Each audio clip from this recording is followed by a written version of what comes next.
আসসালামু আলাইকুম। রেসিপি থেকে সবাইকে স্বাগত জানাচ্ছি। আমাদের আজকের রেসিপি মিনি পিজা। যাতে খুব সহজেই এই মিনি পিজা তৈরি করতে পারেন সেই রেসিপিটি আমি এখানে দেখানোর চেষ্টা করেছি।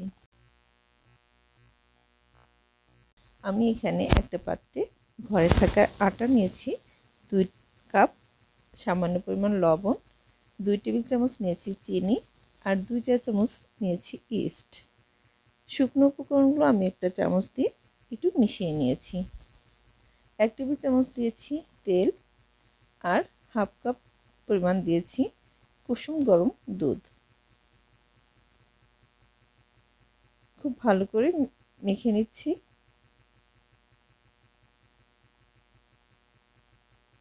আমি আর সামান্য একটু দুধ দিয়ে এটাকে মাখিয়ে নিলাম। আমার এখানে মনে হচ্ছে আটাটা একটু বেশি নরম হয়ে গেছে, সেজন্য আমি এখানে আর সামান্য পরিমাণ আটা মিশিয়ে নিয়েছি। ডোটা তৈরি করা হয়ে গেছে। 1 টেবিল চামচ রান্নার রেগুলার তেল দিয়ে আমি এটাকে 10 মিনিট পর্যন্ত আমি রেস্টে রেখে দিব। 10 মিনিট পর আমি আবার ভালো করে আটাটাকে মেখে নিচ্ছি। দুটো ভাগ করে নিচ্ছি। এক ভাগ রেখে দিয়ে আমি আরেক ভাগ আটা দিয়ে খুব ভালোভাবে একটা রুটি তৈরি করে নেব।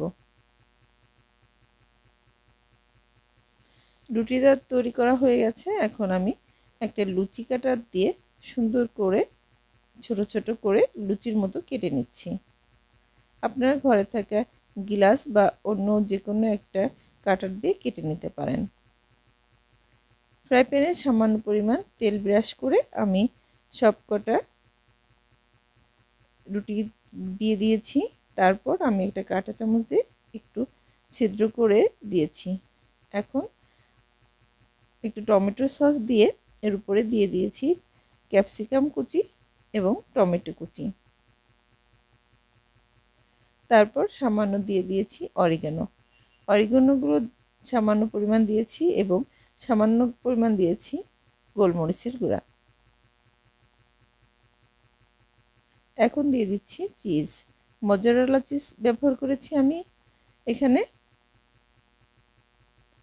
আর উপর থেকে ভালো দেখার জন্য একটু ক্যাপসিকাম কুচি আমি এর উপরে দিয়ে দিয়েছি। ঢাকনা দিয়ে ঢেকে 5 মিনিট আমি এটাকে লো আঁচে রান্না করে নিব।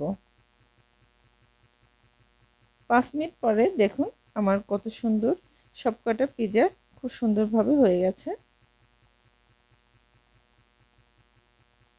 রেডি হয়ে গেছে আমার পিজা। দেখুন খুব সহজেই আপনারা এভাবে ঘরে মিনি পিজা তৈরি করে নিতে পারেন। এতক্ষণ দেখার জন্য অসংখ্য ধন্যবাদ।